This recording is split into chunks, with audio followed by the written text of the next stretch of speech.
Hello students, welcome to Digital Pathshala channel. मैं हूं आपका सुमानी सर बच्चा और आज हम लोग आ गए हैं alternating current and EM waves पढ़ के। देखो, ये दो चैप्टर में एक साथ ही कवर करने वाला हूं। ऑलमोस्ट 1 आवर में दोनों कंप्लीट हो जाएंगे। ज़्यादा डेरिवेशंस है नहीं बेटा, मैंने ट्रांसफॉर्मर ऑलरेडी इंक्लूड कर रखा है, बट यहाँ पर भी एक बार हम डिस्कस कर लेंगे। ठीक है बेटा, तो स्टार्ट करते हैं आज का लेक्चर। आई होप कि आपको सारी चीज़ें मज़ा आ रहा होगा, समझ में आ रहा होगा। अगर आपको कुछ भी डाउट है बेटा तो आप चैट पे लिख सकते हैं, मतलब कमेंट कर सकते हैं, या फिर टेलीग्राम चैनल को ज्वाइन कर सकते हैं और वहाँ पर अपने डाउट पूछ सकते हैं। ठीक है बेटा, तो देखो सबसे पहली बात, अल्टरनेटिंग करंट और अल्टरनेटिंग वोल्टेज होता क्या है। तो this is the current which periodically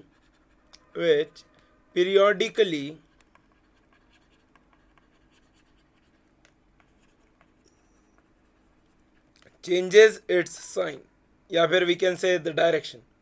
जैसे कि मैंने बोला कि भाई साइन का कर्व देखो, तो साइन का कर्व कैसा आता है, ऐसा ऐसा ऐसा। तो ये कंटिन्यूसली क्या हो रहा है, एक ही पीक वैल्यू पे जा रहा है और एक सर्टेन टाइम पीरियड के बाद अपने आप को रिपीट करता है। तो दिस इज साइनोसॉइडल एसी। ये क्या कहलाता है बेटा, साइनोसॉइडल एसी। तो या तो आप साइन ले लो, कॉस ले लो, ठीक है, या फिर आपके पास एक होता है ट्रायंगुलर वेव प्रोफाइल। तो ये भी एसी है, समझ में आया। ये कौन सा है बेटा, ट्रायंगुलर एसी। आपसे क्वेश्चन देके पूछ सकता है कि बताओ भाई एसी है या नहीं है। तो ये देखो, पॉजिटिव गया उतना ही नेगेटिव गया, फिर पॉजिटिव आया फिर नेगेटिव गया। समझ में आ रहा है। आपको ये भी क्वेश्चन पूछा जा सकता है बेटा, देखना ध्यान से जरा, कि बताओ ये एसी है या नहीं है। तो भाई ये देखो, पॉजिटिव, ये नेगेटिव, फिर ये पॉजिटिव, फिर ये नेगेटिव। तो this is also AC, this is square wave AC. ये क्या कहलाएगा बेटा, स्क्वायर वेव एसी। तो अल्टरनेटिंग का मतलब ही क्या होता है कि बार बार अपनी वैल्यू को चेंज करे। अगर एक बार पॉजिटिव है तो फिर एक बार नेगेटिव जाएगा, फिर पॉजिटिव, फिर नेगेटिव, फिर पॉजिटिव, फिर नेगेटिव, एंड सो ऑन। अब इसमें इंपॉर्टेंट फॉर्मूला क्या होता है बेटा, omega is equal to 2 pi f. Generally आपको फ्रीक्वेंसी दी जाती है, तो ओमेगा बराबर क्या बन जाता है, 2 पाई एफ। और टाइम पीरियड बराबर होता है 2 पाई बाय ओमेगा, या फिर टाइम पीरियड बराबर आप लिख देते हो 1/फ्रीक्वेंसी। ये बेसिक फॉर्मूले हैं जो आपको याद रखना है। ठीक है बेटा, स्टार्ट करते हैं आगे। That is the mean, average and RMS values. तो देखो बेटा, अगर मैं मीन वैल्यू और एवरेज वैल्यू, मीन वैल्यू और एवरेज, अच्छा जस्ट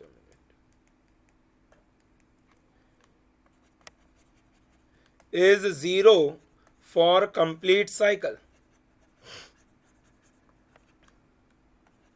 फॉर एग्जाम्पल देखो बेटा, अगर मेरे को मान लो v equal to we naught sine omega t दिया हुआ है, ठीक है, मेरे को क्या निकालना है, एवरेज निकालना है for over the complete cycle. तो हम क्या करेंगे, यहां पर ध्यान से देखना। तो वी एवरेज बराबर इंटीग्रेशन 0 से लेके T V d t by integration d T, कहां से कहां तक बेटा, 0 से लेके टी तक।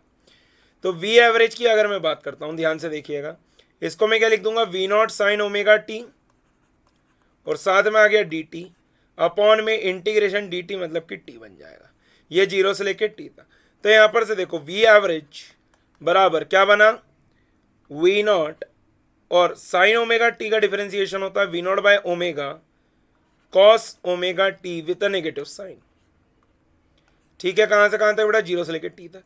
तो वी एवरेज बराबर, माइनस को बाहर निकाल लो, V not by omega cos omega T minus cos 0 degree.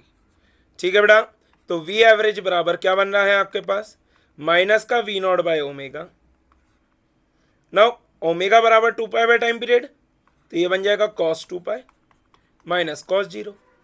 तो अगर मैं यहां पर से देखता हूं तो वी एवरेज कितना आ गया बेटा, 0। तो for complete cycle it is 0। यह हमने प्रूफ कर लिया। अब मैं देखो इसका सेकंड प्रूफ कराता हूं आपको।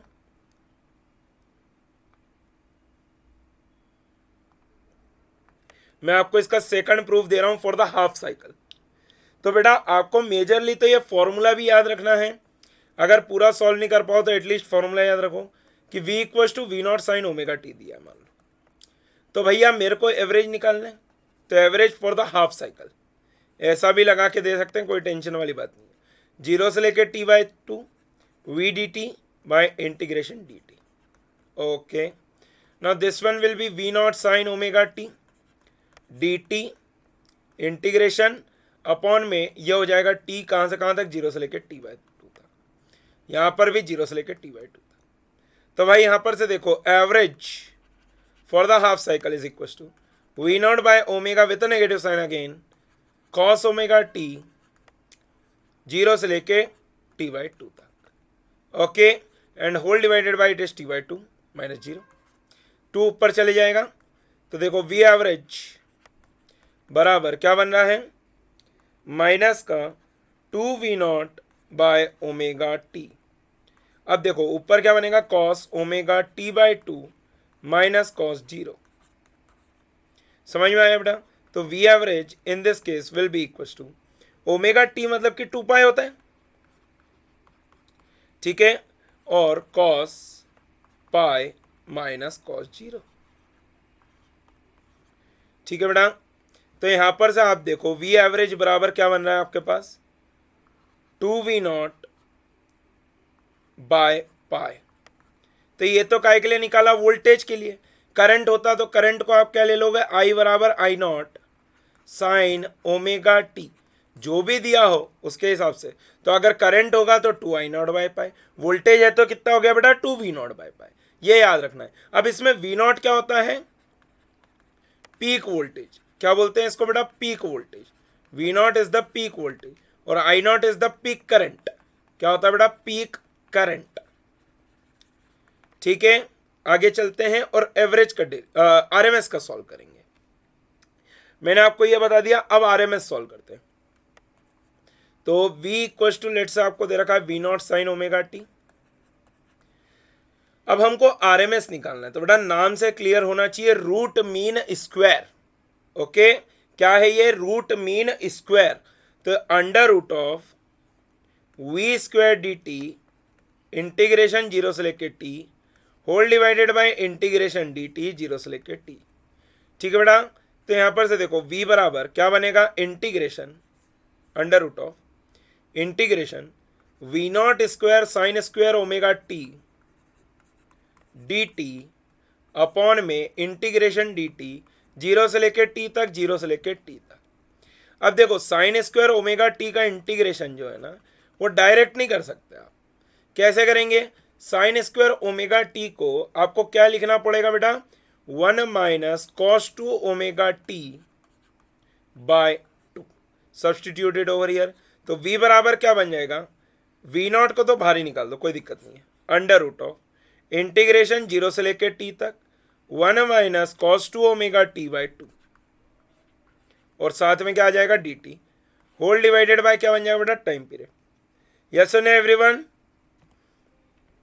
अब देखो ये v बराबर क्या बन रहा है, v0 under root of 1 by t को तो बाहर ले लो, इंटीग्रेशन कर देते हैं तो ये बनेगा t/2 minus minus minus plus, नहीं सॉरी, कॉस का तो साइन ही होता है, तो ये गड़बड़ नहीं करना है, माइनस का sine 2 omega T by 2 into 2 omega. कहाँ से कहाँ तक बेटा, 0 से लेकर टी तक। समझ में आया? अब आप यहाँ पर ध्यान से देखो कि जब यहाँ पर आप वैल्यू पुट करोगे तो v बराबर क्या बनेगा, v0 under root of 1 by t into में t/2 माइनस 0। ठीक है, या हर समय पे 0 ही बनेगा, सब कैंसिल करेंगे तो v बराबर क्या बन रहा है बेटा, v0 by under root 2। This is the answer. कितना आता है बेटा, RMS v RMS is equal to v0 by under root 2। ठीक है, जब भी आपको नहीं वैल्यू लिखी रहेगी कि पीक है तो हम उसको क्या मानेंगे, आरएमएस मानेंगे। ठीक है बेटा? अगर लिख के दिया है कि इट इज पीक, अगर मतलब आपको क्वेश्चन ऐसा दे रखा है कि 220 साइन ओमेगा टी, तब तो आप इसको क्या कंसीडर करोगे, पीक। अगर आपको डायरेक्टली दे दिया कि 220 वोल्ट है तो हम उसको क्या मानेंगे बेटा, आरएमएस मानेंगे। जब हम कल क्वेश्चन करेंगे तो इस बात पे और अच्छे से चर्चा करेंगे। अगर करंट होता तो करंट कितना बन जाएगा बेटा, I0 बाय अंडर रूट 2। तो ये याद रखना है, IRMS कितना बनेगा, I0 bye under root 2, VRMS कितना बनेगा, V0 बाय अंडर रूट 2। ठीक है बेटा, काय के लिए? साइनोसोडल और कॉस साइन वेव के लिए। आगे चलते हैं। अब एसी थ्रू रजिस्टर, हम लोग एसी के सर्किट पढ़ने वाले हैं। ठीक है बेटा, अब आप ध्यान से देखना कि भाई ने बोला कि भाई हमने एक रेजिस्टेंस लिया और उसके अक्रॉस मैंने क्या लगा दिया बेटा? एक एसी लगा दिया। ठीक है, अब यहाँ पर ये रेजिस्टेंस है, मैंने बोला इसका वोल्टेज जो है वो दे रखा है we naught sine omega T. तो भाई ये बनेगा we naught sine omega T minus I R that is equal to 0। तो यहाँ पर से क्या बनेगा? आई बराबर we not by R sine omega t. मतलब कि ये तो आपके पास क्या आ रहा है? डायरेक्ट जिसके अलॉन्ग रेजिस्टेंस आ रहा है उसके अलॉन्ग ही क्या बन रहा है? करंट। तो भाई आप एक बात समझो कि अगर मैंने मान लो ऐसे लिया है वोल्टेज को, दिस इज वी, तो करंट भी आपका किसी डायरेक्शन में आएगा? इसी डायरेक्शन में आएगा। कितना आएगा बेटा? I along the voltage. तो V is along the voltage, sorry I is along the voltage. I there is no phase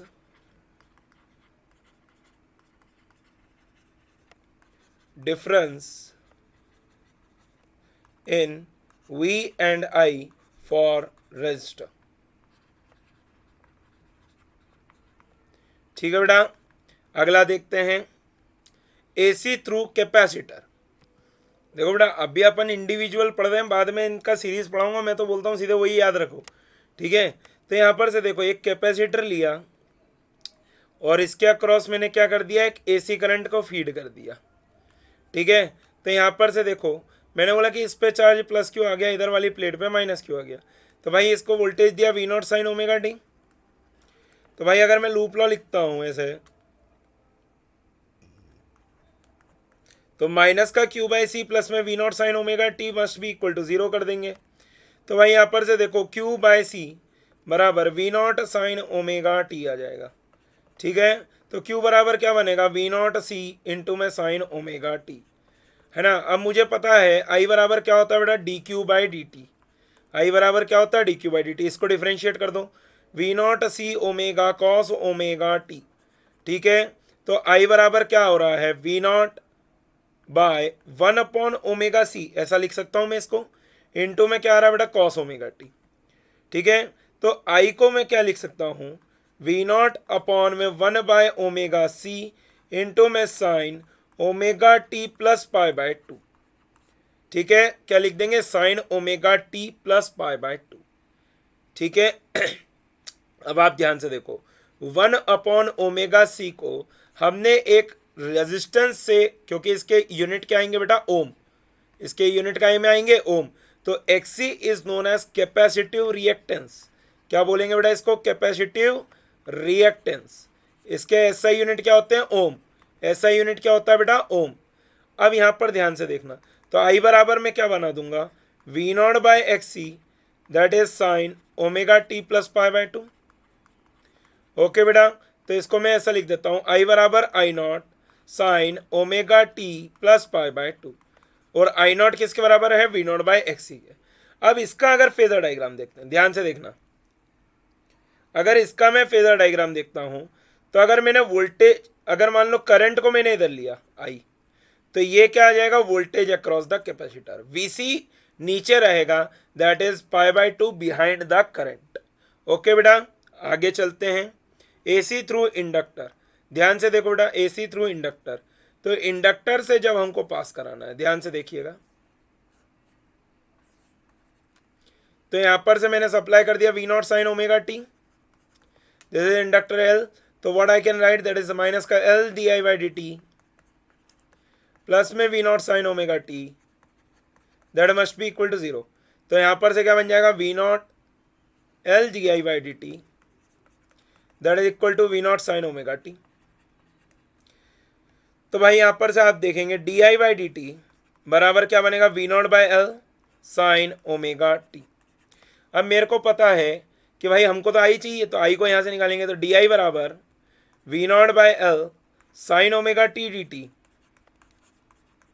और इंटीग्रेटिंग लिमिट लगा देंगे। तो ये क्या बन जाएगा? आई बराबर we not by omega L cos omega T. ठीक है, विथ नेगेटिव साइन। तो यहां पर से देखो आई बराबर क्या बनेगा? We not by omega L, इसको मैं लिख सकता हूं sine omega T minus pi by two. Minus क्यों आया? क्योंकि यहां पर एक ऑलरेडी माइनस था, इसलिए हमने इसको लिख दिया sign omega T minus pi by to. अब आप ध्यान से देखो कि भाई वोल्टेज का क्या था? Sign omega T minus pi by to, मतलब पाई बाय टू पीछे चल रहा है। समझ में आया? ध्यान से देखना बेटा, क्या हुआ? पाई बाय टू पीछे चल रहा है। अब आप ध्यान से देखो, अभी मैं पावर के ऊपर तो नहीं आ रहा हूं, पावर के ऊपर सेपरेटली बात कर लेंगे। अब आप देखो कि भाई यहां पर से मेरे को क्या मिलेगा? एक्सएल मिलेगा। इसको मैं क्या बोलूंगा? Inductive reactance. क्या बोलते हैं बेटा? Inductive reactance. Very much important बेटा। क्या बोलेंगे? Inductive reactance. तो आई बराबर बन जाएगा हमारे पास I naught sine omega T minus pi by two. तो यहां पर से देखो आई नॉट किसके बराबर आ गया? वी नॉट बाय एक्सएल के बराबर आ गया। और एक्सएल किसके बराबर आ गया? ओमेगा एल के बराबर आ गया। याद रखना है ये चीज। अब देखो, अगर मैंने बोला वोल्टेज ऊपर है तो करंट किधर होगा? इधर। तो this is current and this is voltage. Current lags by pi by two. ठीक है, करंट क्या है? पीछे रहेगा पाई बाय टू। समझ में आया बेटा? ये क्या होगा? वीएल। अब मैं अगला बताने वाला हूं बेटा आपको, series LCR circuit. Very important, always must do है for CBSE. Very important, very very important बेटा। तो ध्यान से देखना, एक आपने क्या लिया? इंडक्टर, एक आपने लिया कैपेसिटर, और एक आपने क्या लगा दिया? रजिस्टर। अब आपने इनको सप्लाई कर दिया एक voltage, that is V equal to we naught sine omega t. Now this is C, this is L, this is R। Okay बेटा, अब आप देखना, इसका मैं अगर फेजर बनाऊंगा, मैंने बोला यहां पर से आई करंट जा रहा होगा, सीरीज में करंट सेम रहता है। तो आप देखना, मैंने फेजर में क्या कर रहा हूं? मैंने वोल्टेज को ले लिया हॉरिजॉन्टल पे। तो this is the voltage across the resistance R, v R. तो भाई हमको पता है वोल्टेज ऑफ रजिस्टर इज और current is in line with the same. तो भाई ये क्या आ जाएगा? रेजिस्टेंस, मतलब ये करंट आ गया। बोलो यार हाँ कि ना? अब मैंने बोला, ध्यान से सोचो, एल में करंट पीछे रहता है किससे? वोल्टेज के। तो मैंने बोला इसके अक्रॉस जो वोल्टेज आ रहा है वो कितना बेटा? वीएल। इसके अक्रॉस जो आ रहा है वो कितना लिखा मैंने बेटा? वीसी। और इसके अक्रॉस जो आएगा वो कितना लिख देंगे? वीआर। आप ध्यान से देखना, तो ये मैं किसका वोल्टेज बनाने वाला हूं आपके सामने? ये मैं बना रहा हूं वीएल। तो वीएल का जो वोल्टेज है वो कैसा आ रहा है बेटा? आगे आ रहा है।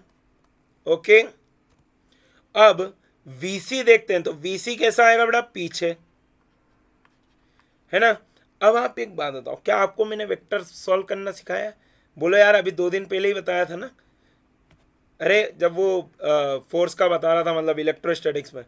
तो भाई आप इसको कैसे लिख सकते हो? ध्यान से देखिएगा। ये बन गया वीएल माइनस वीसी ऊपर की तरफ, और इस तरफ आ रहा था वीआर। ये क्या बन जाएगा? Net voltage. किसके बराबर बन जाएगा बेटा? नेट वोल्टेज के। तो ये नेट वोल्टेज जो आ रहा है वो कितना बनेगा? Under root of VL minus VC का होल स्क्वायर प्लस में वीआर का square.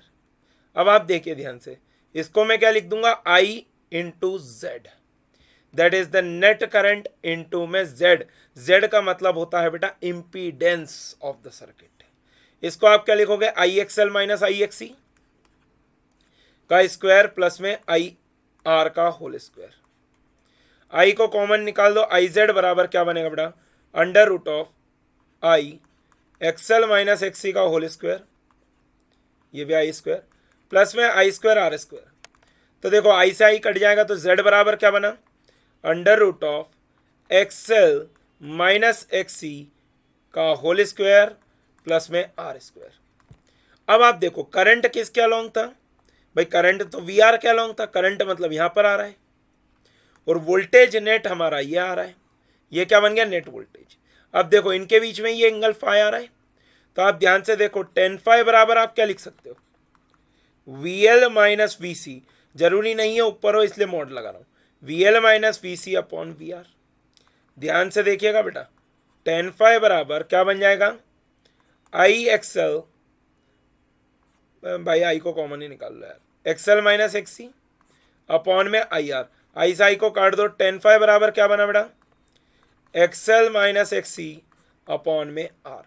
This phi is known as the phase angle, phi is known as the phase angle. ठीक है बेटा, आया समझ में? बहुत ही इंपॉर्टेंट डेरिवेशन करा रहा हूं बेटा, ध्यान से देखते चलना। ठीक है, अब फेज किसके ऊपर डिपेंड कर रहा है? एक्सएल माइनस एक्सी के, क्योंकि अगर जो बड़ा होगा उसकी तरफ चढ़ जाएगा। समझ में आया? ठीक है, अब देखो हमें पढ़ना है रेजोनेंस कंडीशन। मैं रेजोनेंस के साथ साथ आपको बेसिक चीजें भी बताता हूं। तो z बराबर क्या लिखा बेटा? Under root of XL minus, मैं क्यों बार बार लिख रहा हूं? क्योंकि बहुत इंपॉर्टेंट है ये फॉर्मूला, एक्सएल माइनस एक्सी का whole square if XL is greater than XC. ठीक है, हम क्या बोलेंगे इस केस में? Voltage leads current by phi. ठीक है बेटा, और इसको हम बोलते हैं इंडक्टिव सर्किट।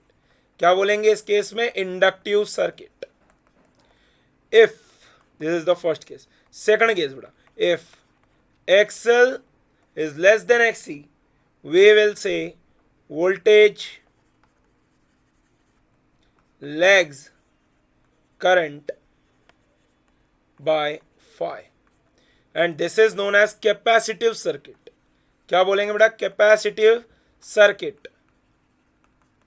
और third case, very very important, always question is being asked, if XL equal to XC, pure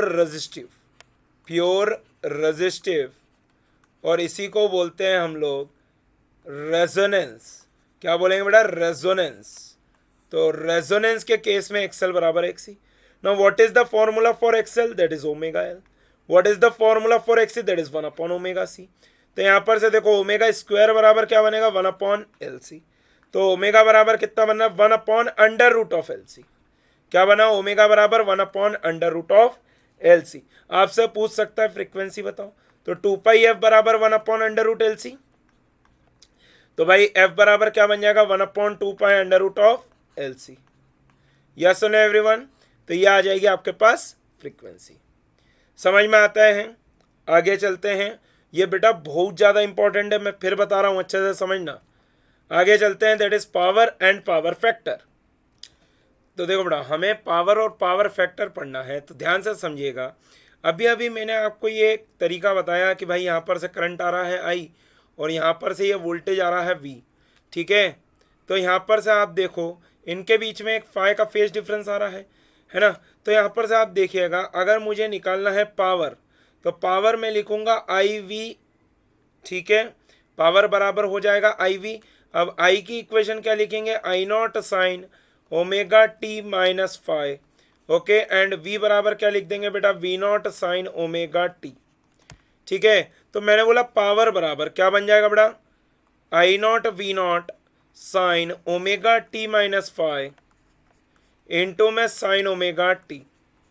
ठीक है, तो यहां पर से देखो ये पावर को मैं क्या लिख सकता हूं? थोड़ा सा बड़ी जगह लगेगी। I naught V naught sine omega T को बाहर रहने दो, अंदर देखो इसको ओपन कर देते हैं, तो ये बन जाएगा sine omega T cos phi minus cos omega T sine phi.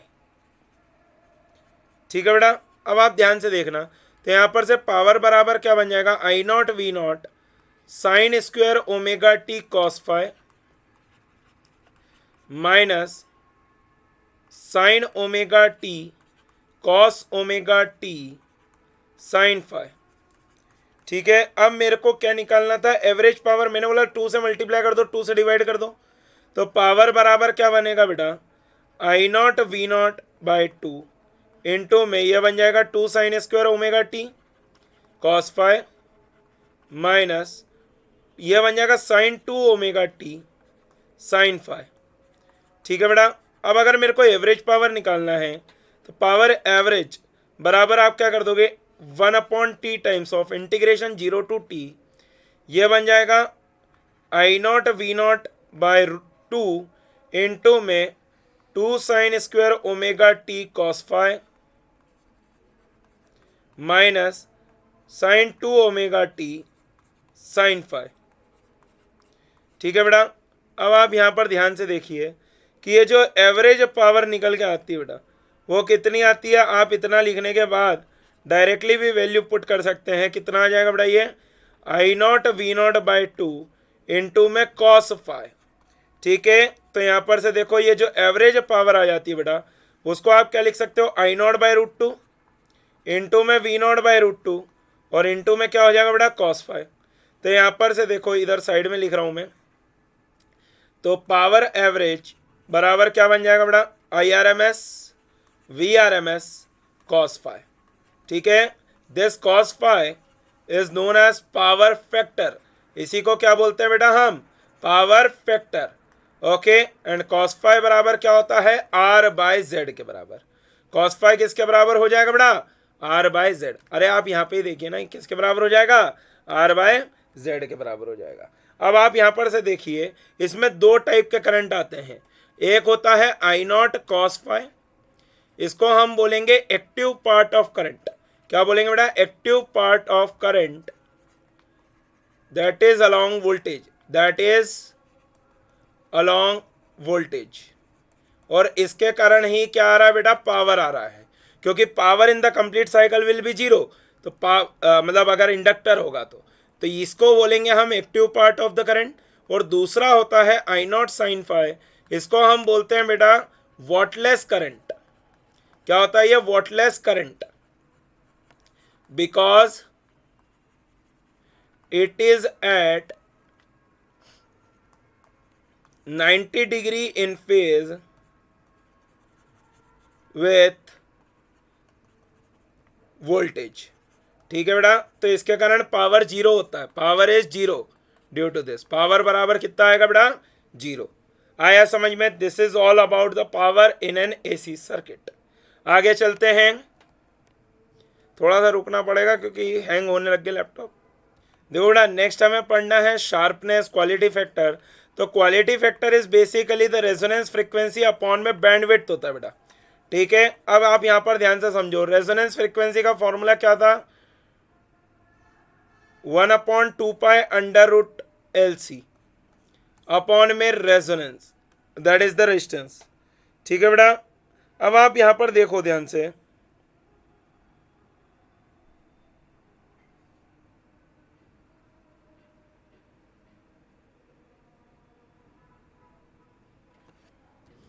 F R upon में बैंडविड्थ तो सही है, बट एक्चुअली ये फॉर्मूला बनेगा Q बराबर एक्सएल अपॉन में आर, या फिर Q बराबर X C at resonance upon में आर। तो भाई ये क्या बनता है हमारे पास, Q बराबर 1/r times of under root of L by C. ठीक है, तो देखो मैं आपको रख के भी दिखा देता हूं, ओमेगा कितना होता है रेजोनेंट फ्रीक्वेंसी पे, तो ये कितना बनेगा बेटा, 1/2 अंडर रूट एल सी। ठीक है, नहीं ओमेगा तो 1 अंडर रूट एल सी होता है ना। ठीक है, तो यहां पर से आप देखिए, ओमेगा इंटू एल बराबर क्या बनेगा, 1 under root of L C into में L. So when you will solve तो ओमेगा एल बराबर बनेगा under root of L by C. तो यहाँ पर जब प्लेस करेंगे तो ये क्या बन जाएगा, 1/r under root L by C. This is the quality factor. जितना quality factor increases, sharpness of resonance increases, sharpness of resonance increases.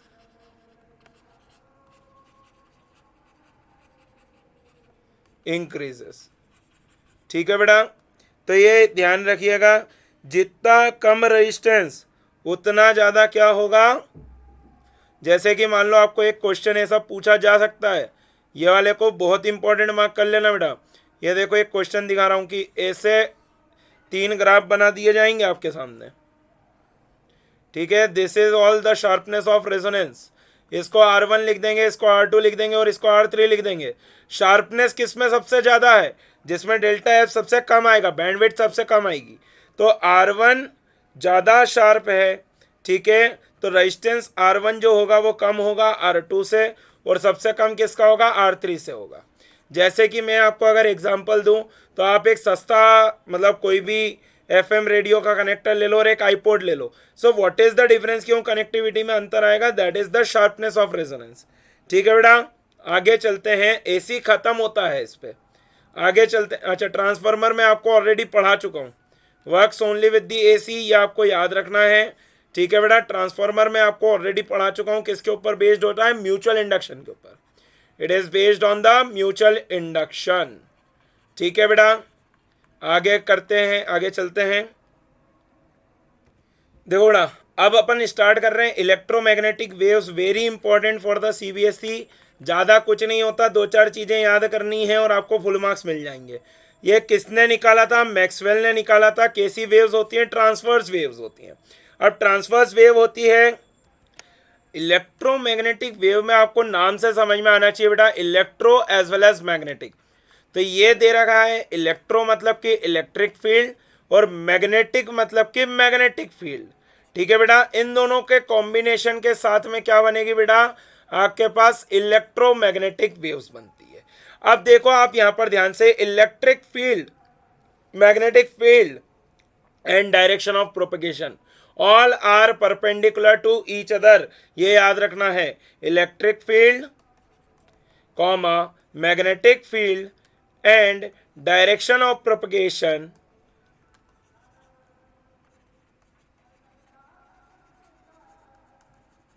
All are perpendicular to each other. समझ में आया बेटा? तो यहां पर से ये सबसे ज्यादा इंपॉर्टेंट पॉइंट हो जाता है। आपने देखा होगा कि भाई देखो ध्यान से जरा, अगर ये है इस डायरेक्शन में, एक मिनट, तो देखो बेटा यहां पर से ये इलेक्ट्रिक फील्ड मैंने बोला मान लो कि एक्स वाई प्लेन में है and it is going like this, this is the electric field, okay, in the sinusoidal wave, like it is going like this।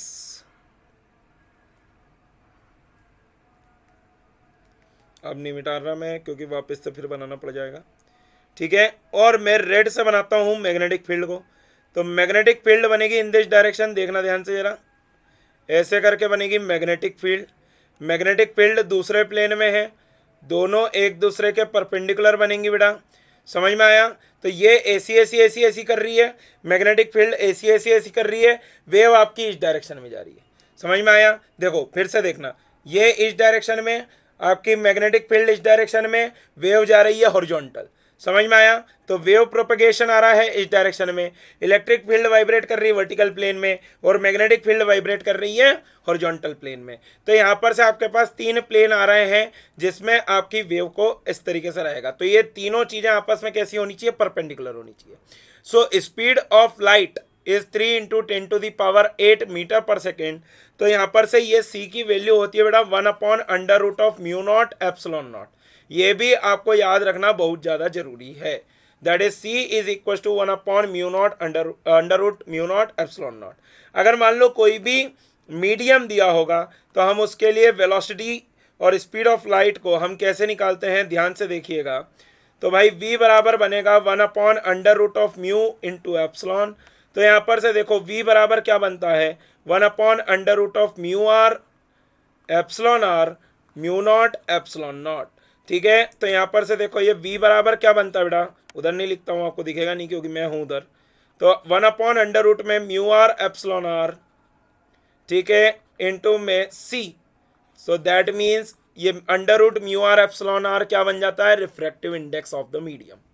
समझ में आया बेटा? तो ये आपको अच्छे से याद रखना है। आगे चलते हैं। That is the concept of the displacement current and it is important in the capacitors. तो देखो बेटा, कैपेसिटर्स क्या करता है, डीसी करंट को रोक देता है। Capacitor stops DC current but it is allows AC current. So that is the reason because of the displacement current only. So displacement current is due to the changing electric flux. Changing electric flux के कारण जो current आता है उसको हमने क्या नाम देंगे बेटा, डिस्प्लेसमेंट करंट। ठीक है, तो 2 टाइप के करंट होते हैं। Conduction current IC is due to the flow of electrons, it is flow of electrons, but ID is due to the changing magnetic field, sorry changing electric flux। अब मैंने बोला कि जैसे मान लो एक कैपेसिटर प्लेट है, यहाँ पर चार्ज है Q, तो यहाँ पर से इधर पे यार V अगर मैं लिखता हूँ तो उसको मैं क्या लिखूंगा, Q/C। ठीक है, ध्यान से समझना बेटा। तो अगर मैं इसके इलेक्ट्रिक फील्ड लिखना चाहता हूँ, ध्यान से देखिएगा बहुत, तो Q बराबर क्या हो जाएगा आपके पास, VC। ठीक है। और अगर मैं अंदर पे इलेक्ट्रिक फील्ड लिखता हूं तो वो बनती है सिग्मा बाय एप्सिलॉन नॉट, ये मैं आपको ऑलरेडी पढ़ा चुका हूं। तो भाई सिग्मा बराबर बनेगा क्यू बाय ए, ठीक है। तो इलेक्ट्रिक फील्ड कितना बन जाएगा बेटा, सिग्मा बाय एप्सिलॉन नॉट, तो ई बराबर बन गया Q by A epsilon nought. Okay, अब मेरे को फ्लक्स लिखना है, तो वो क्या होता है ए इंटू एरिया। तो फ्लक्स बराबर क्या बन जाएगा, Q by A epsilon not into में ए। तो यहां पर से आप देखेंगे फ्लक्स बराबर क्या बन जाएगा, 1 एप्सिलॉन नॉट इंटू में क्यू। अब क्यू को आप क्या लिख सकते हो बेटा, सीवी। तो C V by epsilon naught. Now V is what, अगर अल्टरनेटिंग करंट लगा रखा है तो भाई वी क्या बन जाएगा, C V naught sine omega T by epsilon naught. ठीक है। तो भाई हमें क्या पता कि जो आई डी होता है वो क्या होता है, epsilon nought D phi E by D T. ठीक है। तो this is the flux due to the electric field. यहां पर प्लेस करेंगे तो आई डी बराबर क्या बनेगा बेटा, C V naught upon epsilon not into में एप्सिलॉन नॉट इंटू में D by D T of sine omega T. Okay बेटा, तो यहां पर से आप ध्यान से देखेंगे तो ये देखो एप्सिलॉन नॉट से एप्सिलॉन नॉट काट देंगे तो आई डी बराबर क्या बन रहा है, सी वी नॉट इंटू में ओमेगा, साइन ओमेगा टी का डिफरेंशिएशन होता है बेटा कॉस ओमेगा टी। तो the conduction current is equal to we not by 1 omega C into में कॉस ओमेगा टी। तो यहाँ पर से देखो आई डी बराबर क्या बना, we not by X C into में कॉस ओमेगा टी। तो कंडक्शन करंट जो है बेटा ये किसके कारण आ रहा है, due to the flux change आ रहा है। ये इंपॉर्टेंट है, याद रखिएगा, it is due to the changing electric flux. Okay, and that is the reason capacitors allows AC current but it blocks DC current. Capacitor क्या करता है बेटा, डीसी को ब्लॉक कर देता है और एसी को जाने देता है। आगे चलते हैं हम लोग। तो इक्वेशन ऑफ ईएम वेव में बेटा आपको ये याद रखना है, electric field and magnetic field propagation perpendicular रहेगा। ठीक है, दोनों आपस में एक दूसरे के परपेंडिकुलर रहेंगे और जो आपका डायरेक्शन ऑफ प्रोपगेशन आएगा वो आएगा E vector cross B vector से। Direction of propagation will be E vector cross B vector. Very important formula that you need to remember, that is E naught by B naught is equal to C. E naught by B naught is equals to the C, or the intensity of the EM waves can be written as B square by 2 mu naught into में C. B square by 2 mu naught into में C. This is the intensity of EM waves. या फिर half epsilon naught E naught square, half epsilon naught E naught square into में C. This can be also used. ठीक है बेटा, this is the formulas that you need to remember, है ना। और C is equals to होता है F lambda या फिर V इज इक्वल टू होता है एफ लैम्डा, ऐसे याद रखो। ठीक है, तो लैम्डा होती है वेवलेंथ, एफ मतलब की फ्रीक्वेंसी, वी मतलब की वेलोसिटी और the speed of the light. Okay बेटा, तो यह हमने यहां से सॉल्व किया है। थोड़ा सा आगे चलते हैं मैक्सवेल्स इक्वेशन की ओर। Maxwell's equations very important for the CBSE. Again बेटा इस चैप्टर में है ही बहुत थोड़ी सी चीज़ें और सारी इंपॉर्टेंट है, अच्छे से देख के जाना तो आपको फुल मार्क्स मिल सकते हैं। यह चैप्टर वैसे भी काफ़ी ज़्यादा आसान है, तो आप ध्यान से देखो। मैक्सवेल की कितनी इक्वेशन थी, 1 2 3 4, सिर्फ 4 इक्वेशन याद करनी है। अब भैया पहली क्या बोली थी, Gauss law for the electricity, that is just a minute, phi is equal to E dot D A is equal to Q in by epsilon naught. ठीक है बेटा, रुकना। तो देखो क्या बनेगा, E dot D A is equal to Q in by epsilon naught. अब देखो दूसरी इक्वेशन क्या बोली थी इनने, Gauss law for the magnetism. तो Gauss law for the magnetism क्या बन जाएगा बेटा, closed integration of B dot D A is equal to 0। क्यों ये 0 होता है, because it forms closed loop, it forms closed loop. समझ में आया, इट फॉर्म क्लोज्ड लूप। ठीक है, और हमने क्या बोला था, closed integration E dot D L is equal to minus का D phi by D T. ये कौन सी होती है बेटा, induced electric field. This is known as induced electric field. ठीक है, and this is also known as Faraday's law.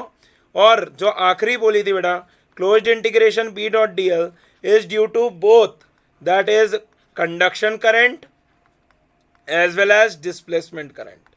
ठीक है बेटा, this is amperes Maxwell law, very important, can be asked in the single correct objective questions. ठीक है बेटा, आगे चलते हैं।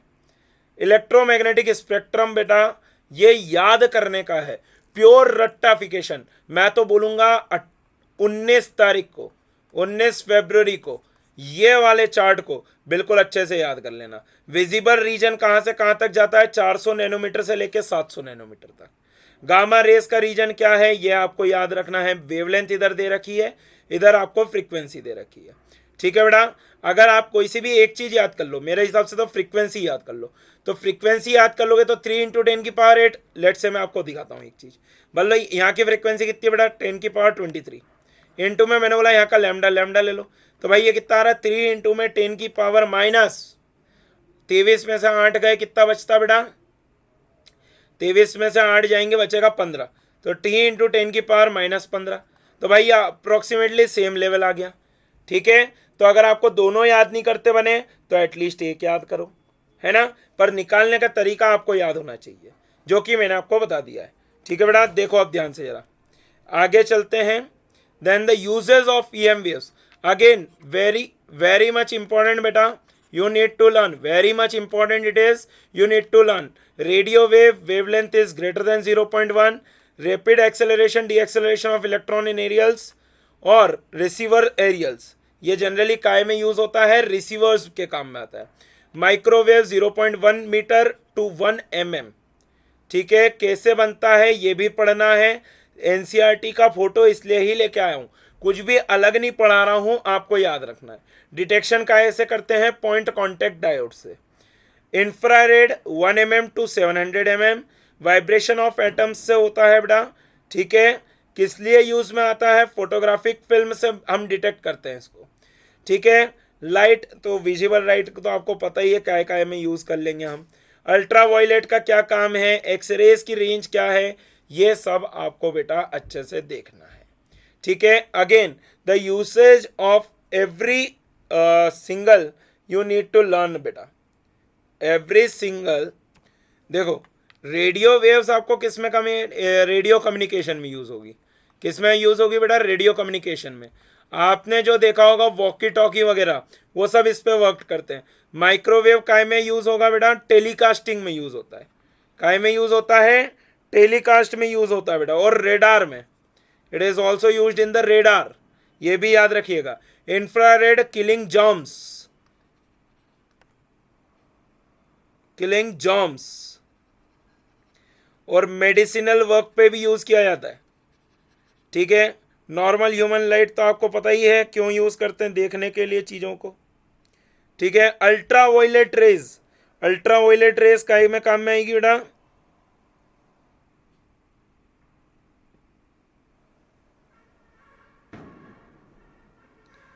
Sterilization of water, sterilization of water, और can be used for killing germs और बैक्टीरिया, बैक्टीरिया को हटाने के लिए यूज कर सकते हैं। ठीक है बेटा, एक्सरेज भाई सबसे बड़ा यूज तो आपको मेडिकल में ही आ जाता है। टू डिटेक्ट क्रैक्स, क्रैक्स भी पता कर सकते हैं। गामा रेस काय के काम में आ जाएगा बेटा,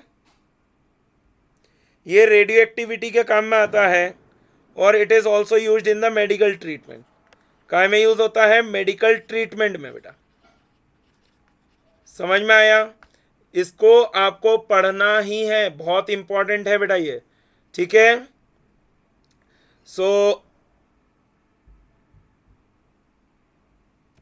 that's all from my side in the today's video बेटा। I hope you guys have understood this one, मज़ा आया होगा, समझ में आया होगा।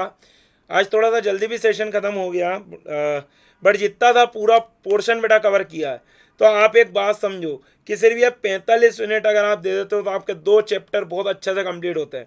इसके न्यूमेरिकल भी लेके आऊँगा अगले चैप्टर में, अगले मतलब वीडियो में, बट इनको अच्छे से कंप्लीट करो बेटा। जस्ट 45 मिनट्स में 2 चैप्टर्स कंप्लीट करें, बहुत ही इंपॉर्टेंट। ऑलवेज रिमेंबर, ये चैप्टर्स ऐसे हैं जो आपको डायरेक्ट नंबर दिला सकते हैं। ठीक है बेटा, so thank you for watching, please like, subscribe and share with your friends. Also comment down if you need any help from my side. So thank you so much everyone, will meet you in the next session, bye bye.